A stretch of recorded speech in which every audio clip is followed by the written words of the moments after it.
Universitas Pasundan. Sejak tahun 1913, Paguyuban Pasundan terus berkarya membawa misi untuk memerangi kebodohan dan kemiskinan.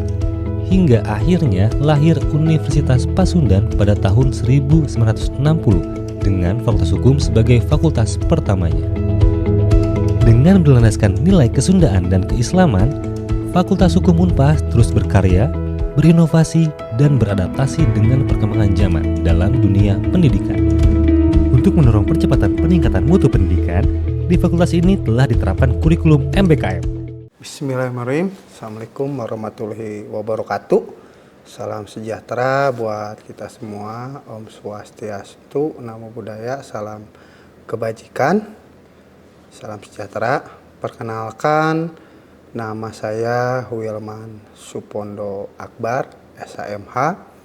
Saya dosen tetap di Fakultas Hukum Universitas Pasundan.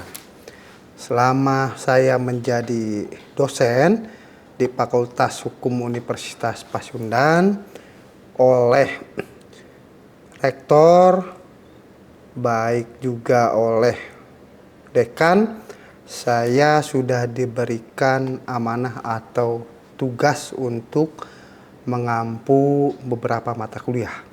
Di antaranya mulai dari mata kuliah hukum pidana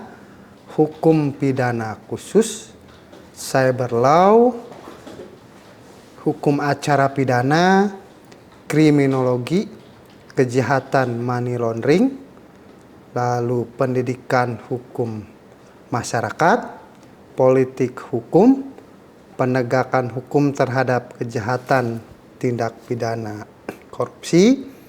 Terakhir menjadi dosen pembimbing mata kuliah magang atau kuliah kerja nyata atau praktik kerja. Nah, adapun RPS yang akan saya sampaikan pada kesempatan kali ini yaitu pada mata kuliah hukum acara pidana dalam perkembangan. Nah, dalam RPS hukum acara pidana dalam perkembangan ini yaitu pembahasannya lebih ditujukan mahasiswa ini akan mendapatkan materi mulai dari hukum acara pidana dalam perkembangan ini sebagai mata kuliah wajib institusi secara global.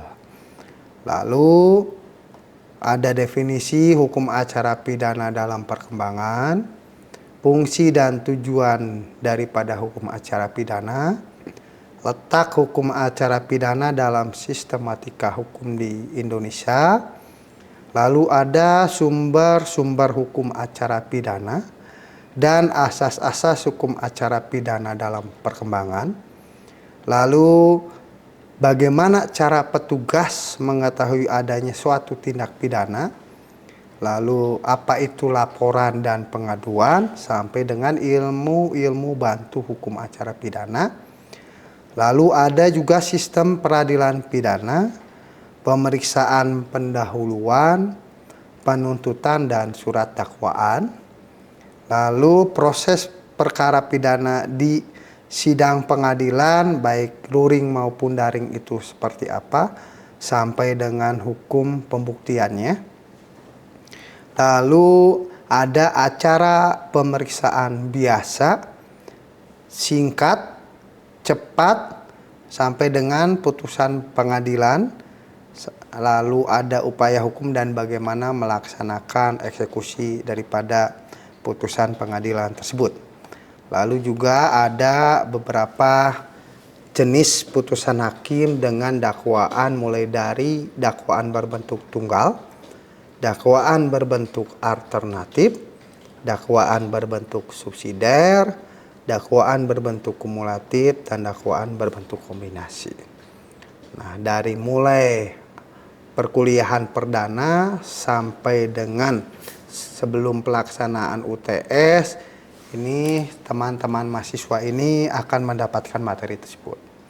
Lalu nanti pasca UTS pada saat pertemuan ke-9, mahasiswa akan membuat tugas kelompok sampai dengan mempresentasikan tugas kelompoknya, yang dimana tugas kelompok ini lebih ditujukan yang pertama bagaimana mahasiswa mengerti dan memahami materi yang telah disampaikan yang tertuang dalam RPS. Yang kedua, bagaimana mahasiswa bisa mengasah logika hukum dan kekritisan pemikirannya.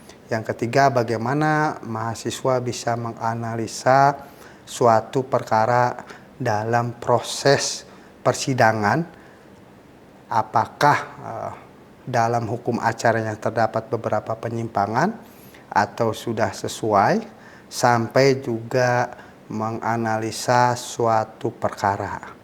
Apakah perkara yang disidangkan di pengadilan tersebut sudah sesuai dengan teori hukum acara pidana dan teori pidana atau belum, sampai dengan apakah sudah betul atau tidak proses hukum acara pidana yang dilakukan baik oleh majelis hakim yang menerima, memeriksa dan memutus perkara pidana tersebut, oleh jaksa penuntut umum yang membuat surat dakwaan, membuat surat tuntutan sampai dengan menyampaikan pembuktian, alat bukti yang dimiliki oleh jaksa penuntut umum.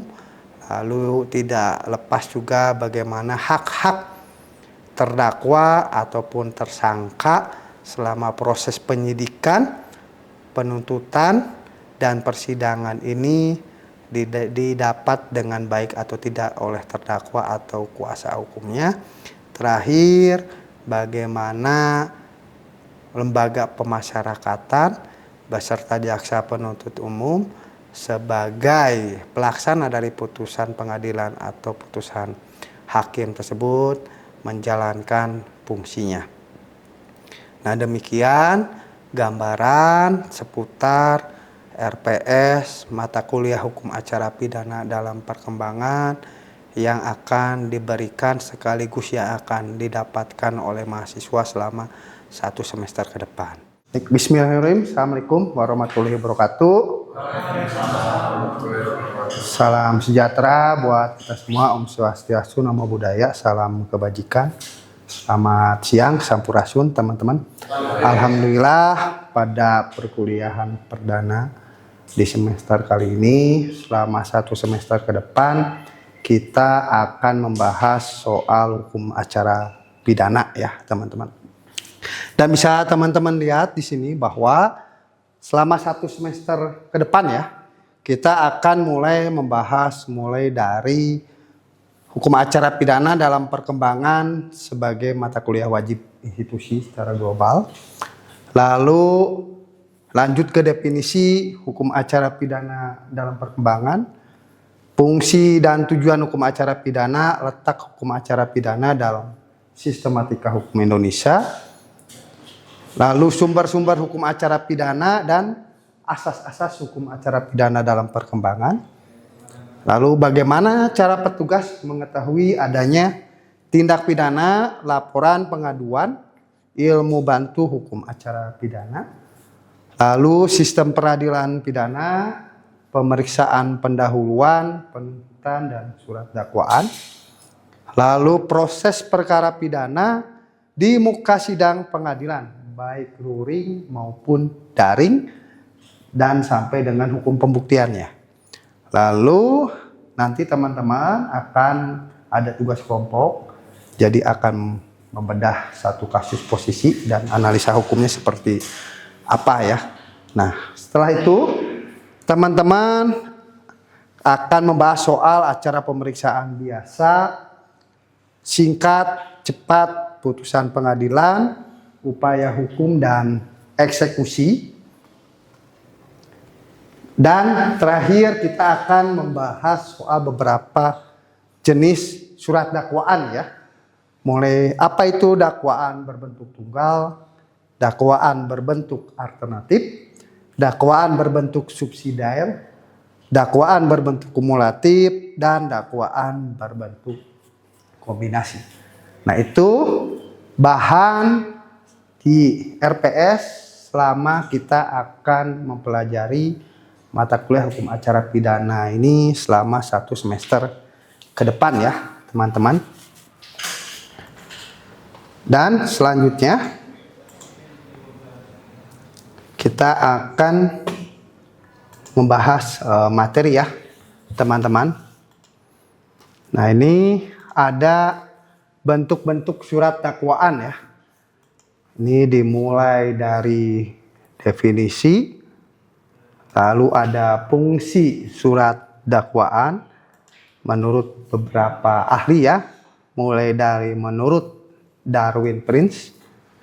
Lalu fungsi surat dakwaan bagi penuntut umum itu seperti apa? Lalu bagi terdakwa atau penasihat hukum itu seperti apa? Lalu bagi hakim itu juga seperti apa? Lalu apa saja sih surat dakwaan dan syarat-syaratnya? Nah, ini bisa saudara lihat ya, syarat-syarat dari surat dakwaan. Surat dakwaan tentunya harus disusun dengan cermat, lalu dengan jelas dan lengkap. Nah, ada juga bentuk-bentuk surat dakwaan ya teman-teman. Ini ada yang namanya surat dakwaan tunggal, lalu ada surat dakwaan alternatif, lalu ada surat dakwaan subsidiaritas, lalu ada surat dakwaan kumulatif, lalu ada surat dakwaan gabungan atau biasa disebut kombinasi ya. Nah, selain itu juga kita akan membahas bagaimana proses perkara pidana di muka sidang pengadilan. Nah, ini alurnya ya teman-teman semua. Mulai dari jaksa melimpahkan berkas ke pengadilan negeri melalui panitera muda pidana, lalu diterima oleh panitera muda pidana, lalu diteruskan ke petugas pendaftaran, yang selanjutnya diberikan kepada panitia sekretaris atau biasa disebut pansek ya di pengadilan negeri. Lalu disampaikan kepada ketua pengadilan negeri. Selanjutnya dalam waktu 3 hari didisposisikan kepada panitia sekretaris. Dari panitia sekretaris ini dalam 1 hari didisposisi ke petugas pendaftaran. Lalu nanti dalam 1 hari petugas pendaftaran menyampaikan berkas perkara kepada ketua majelis. Tentunya untuk memeriksa berkas dan mempelajari perkara, sekaligus menetapkan hari sidang pertama paling lambat 7 hari kerja setelah diterima berkas dari ketua pengadilan negeri. Lalu selanjutnya lagi langsung berkas perkara tersebut diterima oleh hakim anggota ya, sekaligus juga penunjukan panitera pengganti.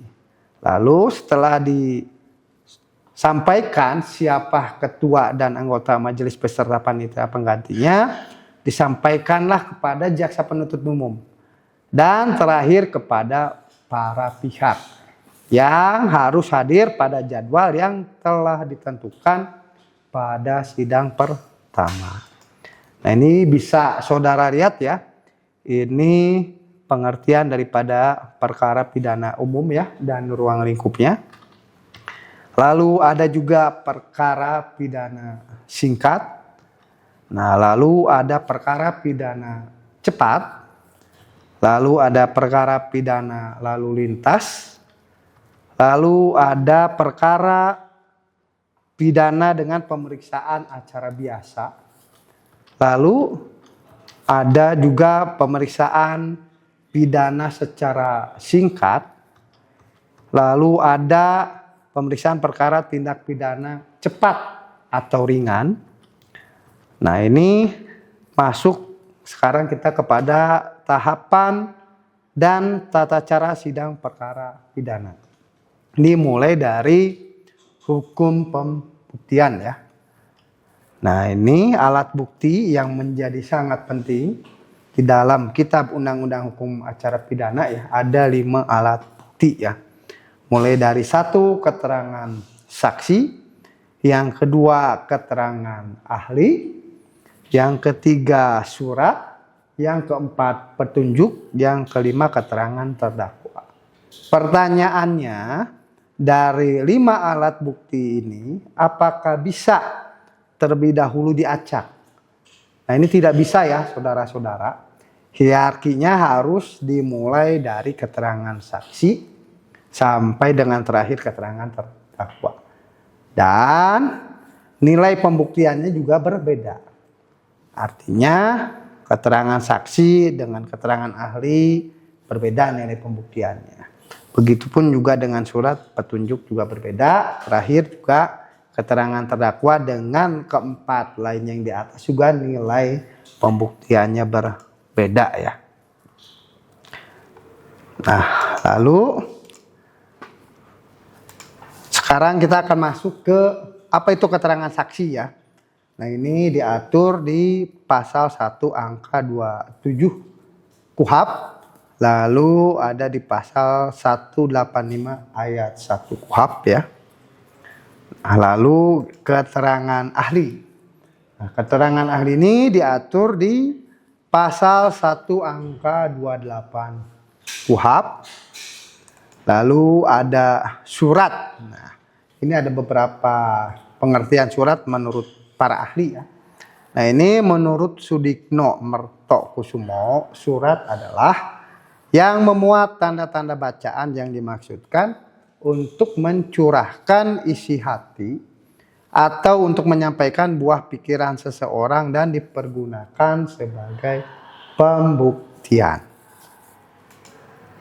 Lalu pengaturan alat bukti surat ini juga lebih detailnya diatur di dalam pasal 187 KUHP ya. Nah, ini dari macam-macam surat resmi sebagaimana dimaksud dalam pasal 187 huruf A, B, dan C KUHP. Nah, ini surat ini dapat digolongkan menjadi beberapa jenis ya. Mulai dari yaitu akta embellish ya, atau akta otentik yang dibuat oleh pejabat umum. Lalu ada yang namanya akte partage ya, yaitu akta otentik yang dibuat para pihak di hadapan pejabat umum yang merupakan pembuat akta otentik tersebut sepenuhnya. Nah, sedangkan macam-macam surat adalah ada mulai dari surat biasa, surat otentik, dan surat di bawah tangan. Nah, ini yang menarik. Sekarang kita lanjut ke alat bukti mengenai petunjuk ya. Ini dalam praktek peradilan sering terjadi kesulitan dalam menerapkan alat bukti petunjuk, di mana akibat dari kekurang hati-hatian dalam menggunakan alat bukti petunjuk itu dapat berakibat fatal pada putusannya. Artinya tentunya harus cermat, lengkap ya, dan jelas ya. Lalu berdasarkan ketentuan pasal 184 ayat 1 huruf D KUHP, petunjuk merupakan bagian keempat sebagai alat bukti. Nah, esensi alat bukti petunjuk ini diatur ketentuannya ada di pasal 188 KUHP ya. Nah, lalu selanjutnya di alat bukti yang terakhir yaitu ada keterangan terdakwa ya, atau biasa disebut dengan erkentenis. Nah, ini merupakan bagian kelima ketentuan pasal 184 ayat 1 huruf E KUHP.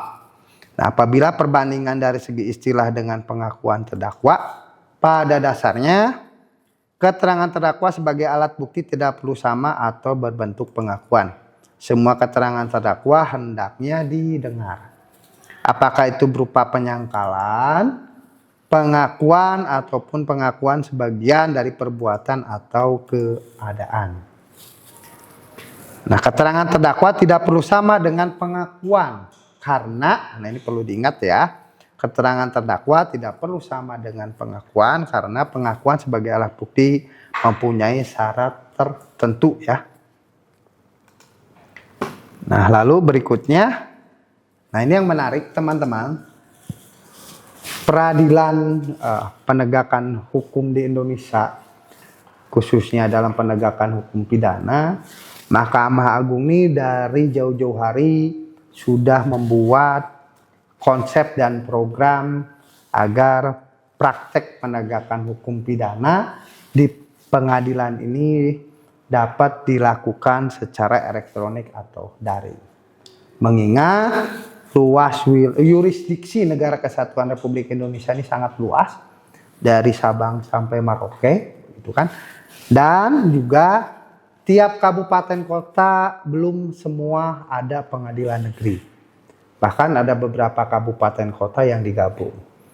Nah, agar terjadi efektivitas dan efisiensi dalam penegakan hukum pidana, termasuk untuk mendapatkan rasa keadilan atau untuk mencari keadilan bagi para pencari keadilan, maka Mahkamah Agung mengeluarkan Peraturan Mahkamah Agung Republik Indonesia nomor 4 tahun 2020, yaitu tentang administrasi dan persidangan perkara pidana secara elektronik atau daring ya. Nah, ini mengingat tadi ya, luas wilayah Indonesia yang sangat luas, misalkan penyidikannya dilakukan di satu Polres. Nah, kejaksaan negerinya juga ada di satu kabupaten kota tersebut dengan Polresnya. Tetapi di kabupaten kota tersebut tidak ada pengadilan negerinya. Alhasil harus ke pengadilan negeri yang lain. Nah, untuk mengefisiensikan dan agar efektif, maka dibikin tadi ya, persidangan daring. Karena kenapa? Di luar Jawa, terutama Indonesia wilayah Barat, Indonesia Tengah, dan Indonesia Timur, jarak antara satu kabupaten kota ke kabupaten kota yang lain ini jauh. Bahkan bisa menempuh perjalanan lebih dari 4 jam. Nah, artinya baik penyidik maupun penuntut umum untuk membawa ya kan tersangka atau terdakwa ini ke pengadilan, nah ini bukan hal yang mudah. Karena jaraknya jauh, makan waktunya lama, nah tentu juga akan sangat melelahkan baik bagi penyidik ataupun penuntut umum, termasuk juga si tersangka atau si terdakwanya. Oleh karena itu, ya kan Mahkamah Agung mengeluarkan tadi Peraturan Mahkamah Agung ya tentang administrasi dan persidangan secara daring ya tadi ya. Nah, lalu berikutnya teman-teman, ini kita selanjutnya akan bicara soal sistem peradilan pidana ya. Yaitu mulai dari pemeriksaan pendahuluan, penuntutan, dan surat dakwaan. Nah, apa itu sistem peradilan pidana? Nah, pada hakikatnya suatu proses penegakan hukum pidana. Karena penegakan hukum dengan penegakan hukum pidana ini berbeda ya saudara-saudara. Oleh karena itu sistem peradilan pidana berhubungan erat sekali dengan peraturan-peraturan perundang-undangan pidana itu sendiri, baik hukum pidana substantif maupun hukum acara pidananya. Dikatakan demikian karena perundang-undangan pidana itu pada dasarnya merupakan penegakan hukum in abstrakto ya, yang akan diwujudkan dalam penegakan hukum pidana in concreto. Nah, ini menurut Profesor Romli Atmasasmita ya. Nah, lalu ada ciri pendekatan sistem peradilan pidana atau biasa disingkat SPP ya. Nah, ini menurut Prof. Romli Atmasasmita adalah titik berat pada koordinasi dan sinkronisasi komponen peradilan pidana. Mulai dari kepolisian, kejaksaan, pengadilan, dan lembaga pemasyarakatan. Bahkan sampai dengan pengawasan dan pengendalian penggunaan kekuasaan oleh komponen peradilan. Efisiensi sistem penanggulangan kejahatan lebih utama dari penyelesaian perkara. Penggunaan hukum sebagai instrumen untuk memantapkan yang namanya the administration of justice ya. Nah, ini ada yang namanya juga sinkronisasi struktural, lalu ada yang namanya sinkronisasi substansial, lalu ada yang namanya sinkronisasi kultural ya teman-teman. Nah, lalu penuntut umum adalah jaksa yang diberi wewenang oleh undang-undang untuk melakukan penuntutan dan melaksanakan penetapan hakim ya. Nah, ini wewenang penuntut umum ini diatur di pasal 14 ya. Lalu ada yang namanya mengadakan pra penuntutan apabila ada kekurangan pada penyidikan. Tentunya harus dengan memperhatikan ketentuan pasal 110 ayat 3 dan 4 ya. Lalu ada penuntut umum menuntut perkara tindak pidana yang terjadi dalam daerah hukumnya atau yurisdiksinya menurut ketentuan undang-undang. Nah, ini diatur di pasal 15 ya. Penuntut umum berwenang melakukan penuntutan terhadap siapapun yang didakwa melakukan suatu tindak pidana dalam daerah hukumnya dengan melimpahkan perkara ke pengadilan yang berwenang. Nah, ini ada di pasal 137 ya. Lalu setelah penuntut umum menerima kembali hasil penyidikan yang lengkap dari penyidik, ia segera menentukan apa berkas-berkas itu sudah memenuhi syarat untuk dapat atau tidak dilimpahkan ke pengadilan. Biasanya dalam administrasi di jaksa penuntut umum ini diatur di peraturan jaksa agung ya, yang mana biasanya ada petunjuk-petunjuk yang harus dilengkapi oleh penyidik ya. Nah, apabila misalkan belum lengkap, maka biasanya dinamakan P18. Nah, apabila dirasa sudah lengkap, biasanya ini dinamakan P21 ya. Lalu ada pemeriksaan singkat, diatur di pasal 203 ya. Nah, yang harus diperhatikan, ini ada yang menarik saudara-saudara ya. Jika dari pemeriksaan di sidang sesuatu perkara yang diperiksa dengan acara singkat ternyata sifatnya jelas dan ringan, yang seharusnya diperiksa dengan acara cepat, maka hakim dengan persetujuan terdakwa dapat melanjutkan pemeriksaan tersebut. Ini yang harus diingat ya, dan ini diatur di pasal 204 ya. Nah, lalu ada acara pemeriksaan cepat atau biasa dinamakan acara pemeriksaan tipiring atau tindak pidana ringan. Nah, ini diatur di pasal 205 ya. Pelaksanaan putusan pengadilan yang telah memperoleh kekuatan hukum tetap dilakukan oleh jaksa. Yang untuk itu panitera mengirimkan salinan surat putusan kepadanya.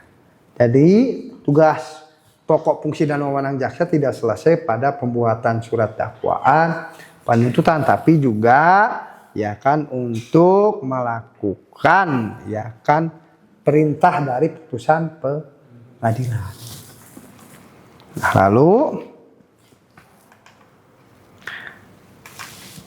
setelah itu teman-teman ya, tidak lupa juga ada yang namanya sumber hukum acara pidana dan asas-asas hukum acara pidana ya teman-teman. Nah, ini sumbernya ini dimulai dari konstitusi ya. Undang-Undang Dasar 1945.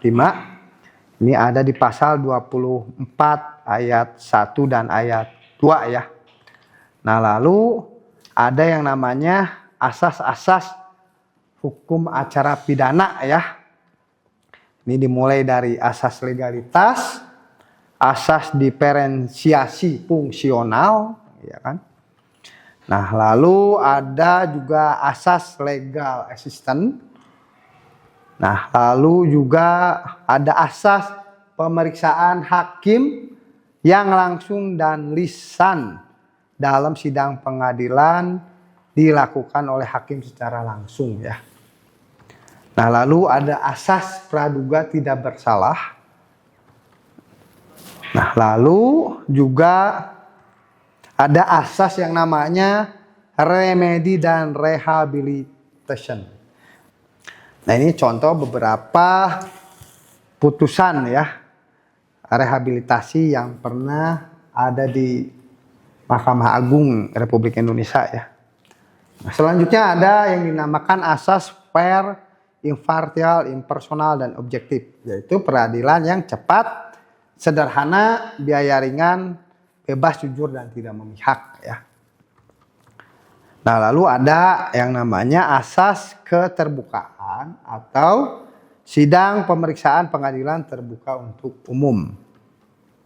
Lalu ada juga asas pengawasan pemeriksaan di muka umum sidang pengadilan. Nah, ini tentunya yang bersifat akuator ya.